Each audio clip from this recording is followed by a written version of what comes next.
The invention of the automobile in 1893 impacted greatly on American society and culture, and on Cleveland's neighborhoods.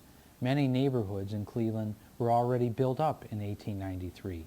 Paved roads, traffic controls, and sources of fuel were just a few of the spin-off innovations from the automobile. One of these innovations was a unique architectural challenge: how to shelter the vehicle.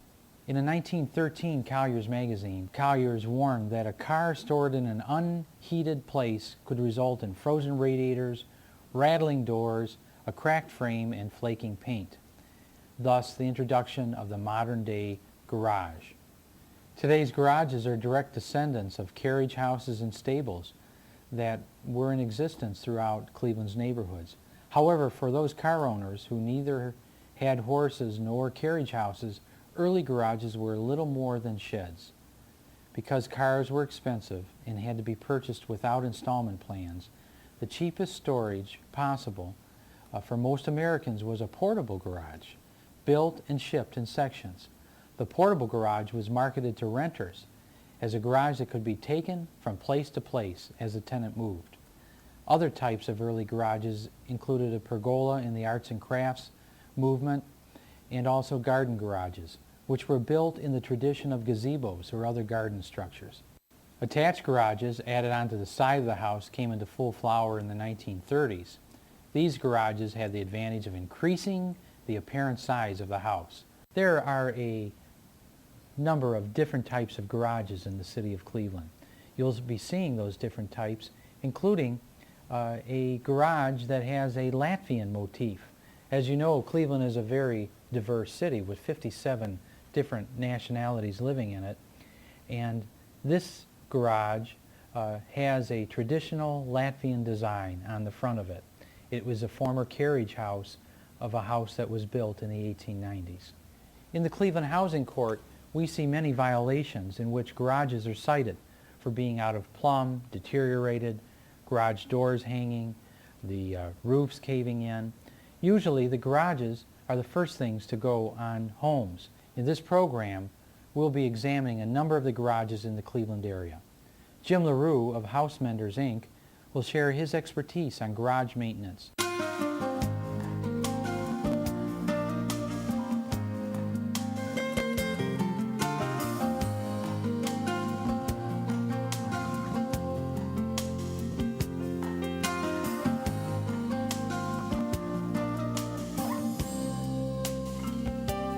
We're going to look at some key points that homeowners and property owners need to look at, whether they want to repair their garage or even decide whether they should keep the garage or demolish it. We're here in Collinwood with a garage which is part of a violation notice that is before the court. And the homeowner was cited and told to demolish this garage, and the homeowner is questioning whether that should be done or not. And so, Jim, we're going to go over the elements of the garage, how it's constructed, and this garage seems to be fairly typical to Cleveland and Cleveland's neighborhoods, and perhaps you can describe some of the elements and things that we should know about it. Good. Well, first thing I want to do is show the shed roof configuration, so why don't we go around to the side Okay. here. Jim, we're at the side of the garage, and I've seen garages like this garage throughout the city. Oh, yeah. And this type of construction. There's Is there thousands some of them. reason? And is there some reason that they're built like this? Well, it was easier to do because it's a slight sloping roof. I imagine the simple nature of the construction is probably what made it popular. But the major problem is if it's not constructed well, the snow loads that come to this climate are so heavy that that flat roof starts to sag. When that flat roof sags, it starts to break up the roofing materials and water gets underneath, then the roof goes, and as we'll see when we open that garage door here, we see exactly what happens when a roof is not properly constructed to bear those loads. Now, these garages are higher in the front, I would imagine, so that the vehicle could pull in, and they get narrower as to the back where the engine goes usually. And well, I think primarily it was really to carry water away, just to get some slope on the roof. And what's more interesting is that they would put bump outs in the end of these garages because the great big cars that came after these garages were built, the garages were too short, so they had to put bump outs, and we'll see that in the next garage. Now we've seen some cases before the court of de facto bumped outs, where the end of the garage is Yeah. bumped out through some motoring. Yeah, well, you know, there's three things haphazard. that cause failure in garages. The first is that it was not constructed very well, and we'll point out some things in this garage in particular that made it vulnerable to collapse. The second thing is maintenance. If you do have a bit of problem in the roof and then you don't spend some time doing some roof surface coating and other things, it isn't long before moisture is going to be a problem and the place will fall apart. The third reason the garages fail is what we do with our vehicles. And as you mentioned, you know, instead of hitting the brake, you hit the gas and you're out through the end of the garage. Or how many times have people hooked the bumper on the overhead garage door framing and put the whole garage out of whack. So those are the three basic reasons that garages fall apart. So when I look at a garage, I'm looking for those three things, and then can we correct them sufficiently to keep the garage working? And many times, for just $200 or $300 worth of materials, you can put an old garage back into shape, and it can last another 20 years. Jim, this garage door looks to be relatively new, about the same time the garage was built, and fairly intact. And so we're going to open it up and see what we see on the inside here. Well, it appears that the garage has a skylight in it. It's an unintended skylight. Okay. Well, Jim, what has caused this garage to fail? It looks like there's a great bit of debris in here. In fact, a car engine lying in here as well. But what's wrong? Now, the garage door opened relatively easy, but it doesn't seem like it's secured to No, too much. I'm not sure, just so it stays up while we're in here. Okay. Well, the reason the roof has failed, other than just basic maintenance, is that they put 2x6 rafters across this space, and a 2x6 will simply not bear the load of, remember 2 years ago we had that huge snow? Yes. A snow like that on a roof like this will just cause it to sag in the middle almost right immediately.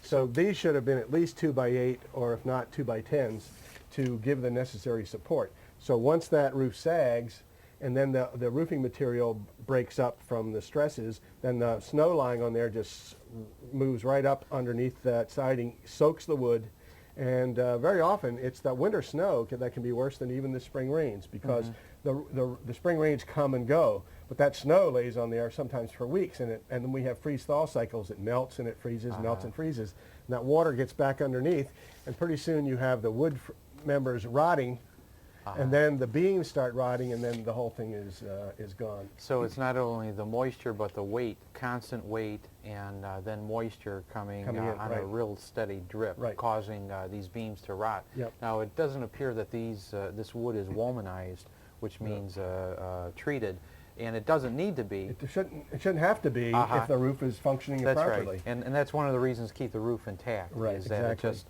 Yeah. will rot it out from the top. Yeah. Now, the sidewalls were constructed in this garage with 2x4s set almost at 24 inches on center, which may be okay in most garages if they have plywood on the outside.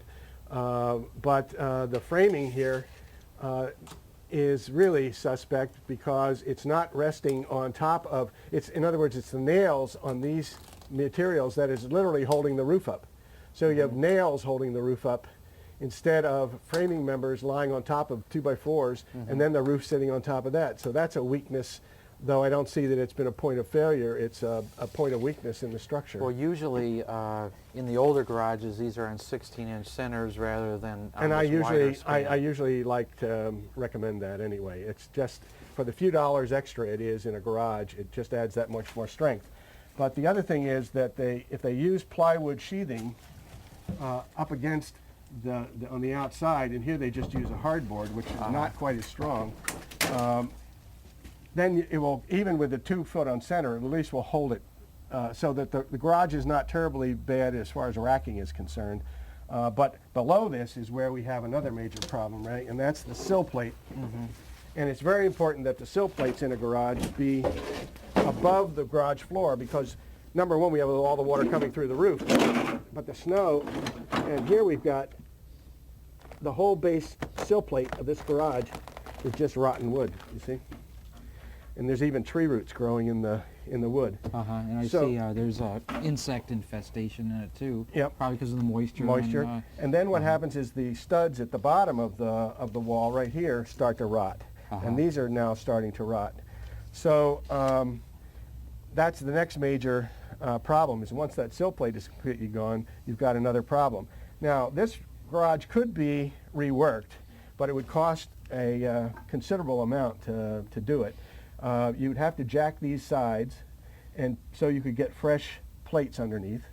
And there would be a new roof, and I would recommend restructuring it so that the roofing materials are resting on top of the framing, not nailed up. But it would cost about 1/3 to 1/2 of what it would cost to buy a new garage. A new garage, So you're on the bubble here. Is it worth spending that money for a garage that's going to still be difficult to maintenance, or is it time to tear it down and do a new one? Now this sill plate is resting on a concrete pad. Yeah. And I've seen some of the concrete pads elevated where the sill plates rest. This one doesn't appear to be. When you build a Just new flat garage, pad. you must have a curb of 4 inches. And that puts all the framing above any potential water problems. Okay. But in old garages, very often, these garages were simply laid on a gravel bed. They didn't even have footers. They just Right. laid on a gravel bed. The gravel would take the moisture and drain it away, so it didn't create major problems. But in this case, I think it's going to be difficult to recover this situation because of the water is going to keep flowing against this plate. Now, if you use pressure-treated wood for the bottom plate, then you do get some more life out of it. So it's possible that they could put this thing back together, but it would take about 1/3 to 1/2 of what it would cost to get a new garage. But it's probably best whenever you can, just to keep the moisture away from there, however you can keep it away Oh, yeah. from the bottom. Yep. I've seen some older garages that they've just put brick down and then put the garage on top of that brick, Yeah. and then eventually the moisture wicks up from the bottom. But the new construction requires a curb Yeah. that they put it on. And a common slab. In other words, the slab that you pour for the interior of the garage has a curb built into it, so it's a monolithic slab, one solid piece of concrete. In repair of this garage, the most labor-intensive and expensive part would be to put in this new sill here. Is that right? Yeah, although it's not that difficult. Uh-huh. What you would do is take some simple jack posts and set them up along the side here and just slightly lift the load. Just take the weight off of the side wall. And these are not very heavy buildings. Okay. So you just take the weight off the side wall of the building.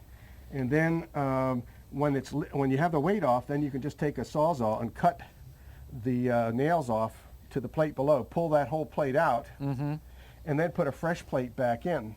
And then if any of the studs are rotted off, you would cut those off up as much of the rot, put a piece of 2x4 beside it Which to would be a support it, sister. a sister, and then put another block underneath that's bearing the weight.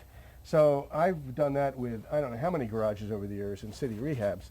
And we've taken an old garage. There was one that I did maybe 15 years ago that looked like it was falling down then. We did those basic repairs, and I drove by not long ago, and it's still standing. Good. But remember, it's the maintenance, making sure it's structurally sound, and then being sure when you pull the car out, you don't knock the darn thing down. Okay, so those are two elements. Yeah. And if the construction isn't the best at the time, if the other two elements are observed, you could probably hold on to your I think so, garage. yeah, you can.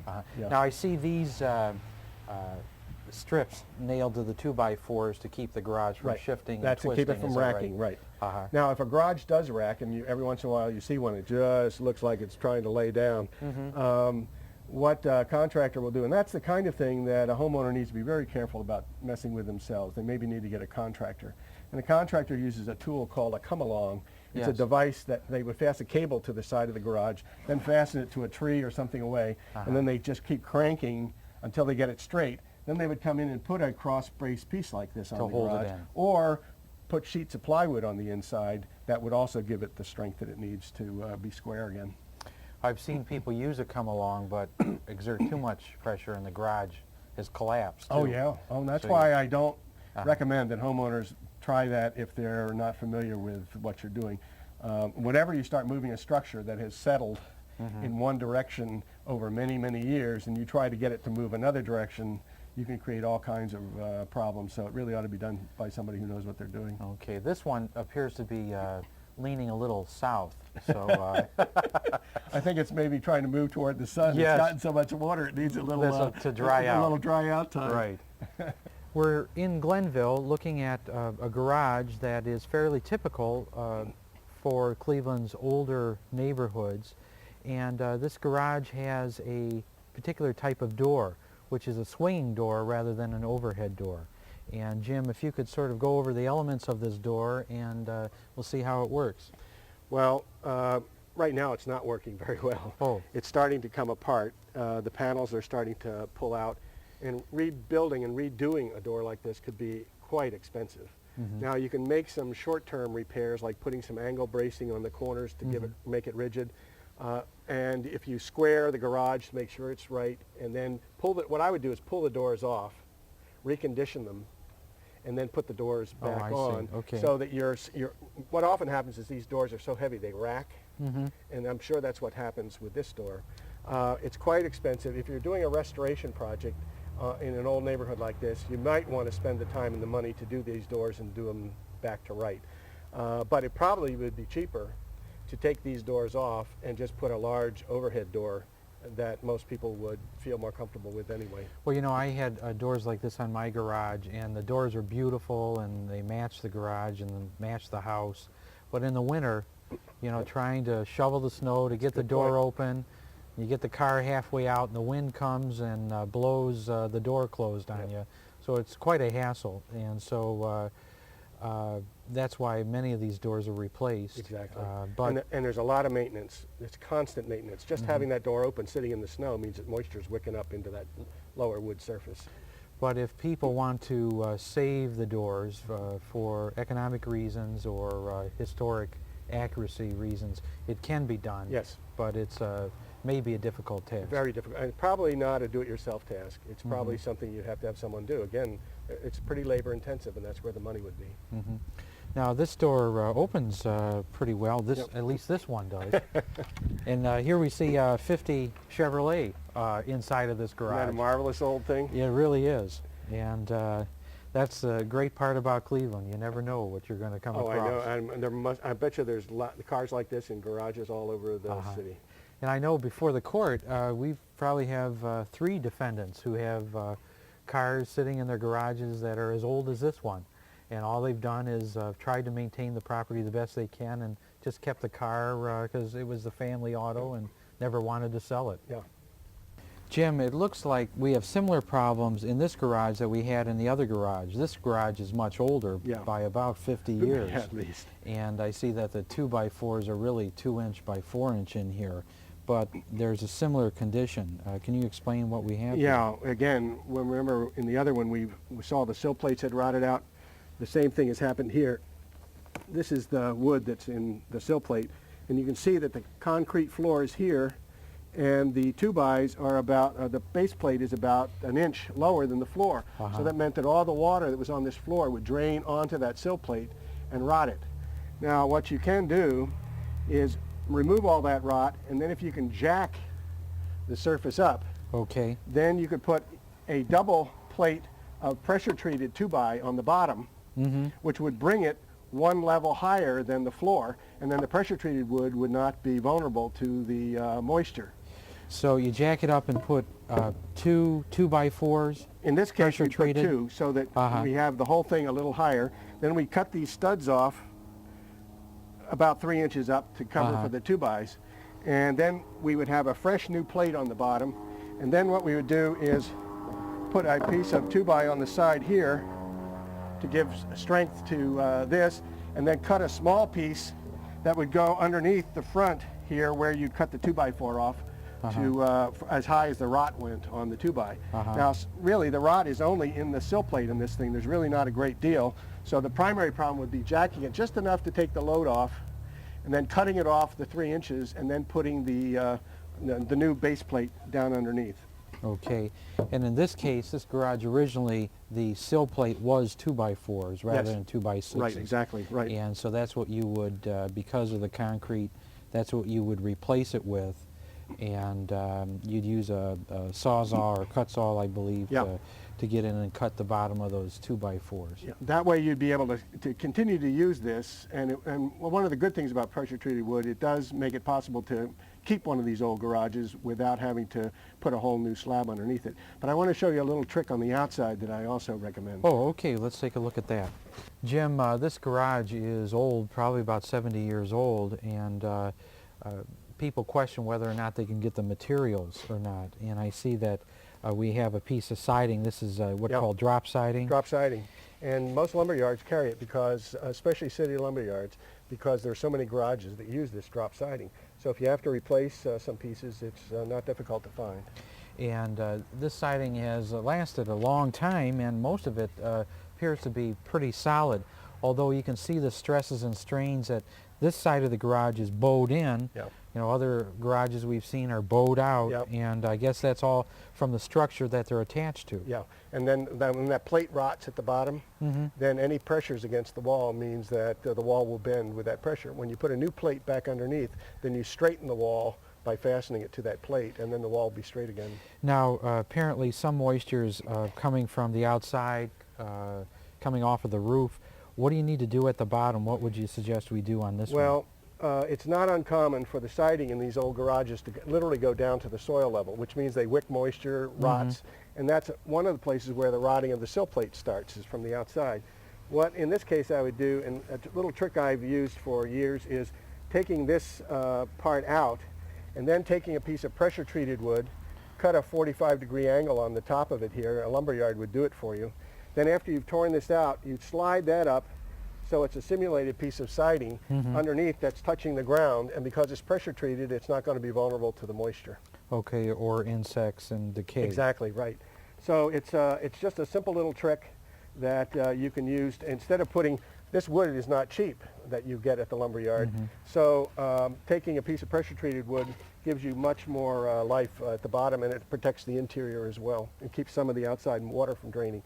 Which is another point. If the garage, if the yard is grading toward the garage and it's in that condition, it's not a bad idea to also grade the soil away from the building so you don't get that water running toward the building in the first place. We're standing in an area, it looks like this yard is grading towards the garage and appears to even be grading towards the house. And Yeah. you look that the adjacent lots are much higher. So this lot is one that receives a lot of water when there's a rain or a snow. What I usually recommend in this kind of a situation is creating what they call a swale. You grade the soil between the neighbor's garage and your own so it slopes slightly like this. And then you pitch it from the rear of the yard, if that's the way the water is flowing, around to your driveway. So that if that water starts coming down, it grades into that channel and then it carries right around the front of the garage onto the drive and then drains to the street. Out to the street. And a lot of foundation problems, deterioration of foundation problems could also be helped with that. And I've noticed that because of this condition, this foundation on the house, which we're not going to get into detail on, also is suffering some it is. pressure from this water. And Well, that water just wicks up through the block, and then when it freezes in the winter, then that mortar spalls, and it isn't long before the bricks are starting to come loose. Okay.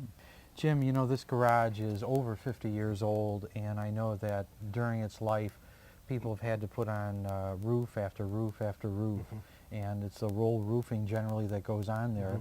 You know, one question on putting the roll roofing, do you have it go across the garage, or do you have it go drain towards the rear of the garage? Drain toward the rear, and I usually recommend the salvage method where you literally lap one sheet full half on top of the other sheet.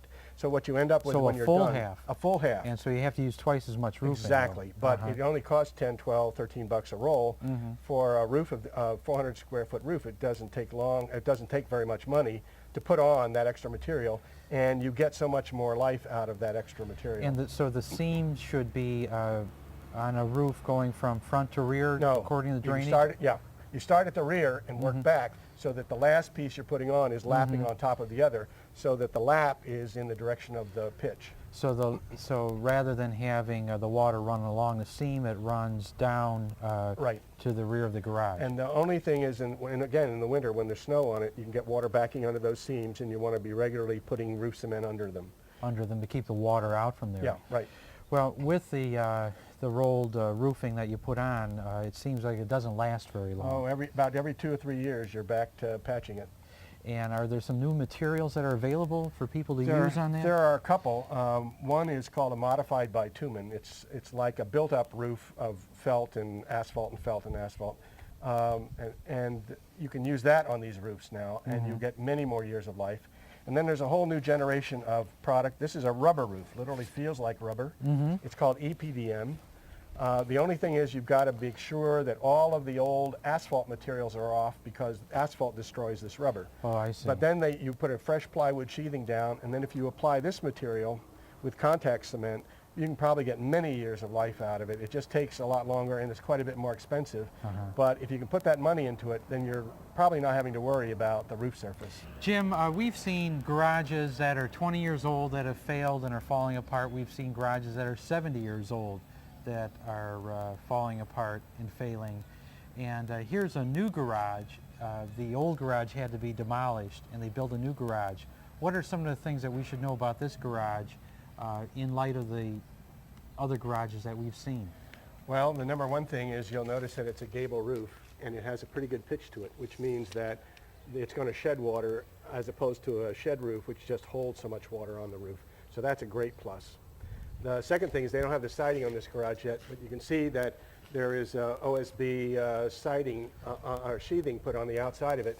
And what that does is provide tremendous strength so that the building won't rack. And it's especially true here in the front, where you have such a wide door. You don't want the thing racking. Well, Jim, what do we learn from the construction of this garage? What are some things that are noteworthy that we should pay attention to? Well, remember when we looked at those garages that were failing, one of the first things was that the sill plates were down in the soil and rotting. You see what they've done here. New garages now require you have a 4-inch curb on the side so that any moisture that gets on the floor does not run directly against the framing member. Then you can barely see it, but there is a seal, a plastic seal that's put right on top of the block, which separates the block from the wood. So if there is any moisture that wicks up through this block, it doesn't touch the wood. Then they put a pressure-treated base plate here, which means that even if some moisture does get through, there's going to be less damage to the wall. So this is pressure treated, and I see there's a bolt there that The bolts fasten this the to wall to the floor so that wind and heavy force winds won't blow the garage off the foundation. Then you'll notice that the studs are set 16 on center, which means that there is more strength to the wall itself. You'll notice that here at the top of the wall, they have a double plate.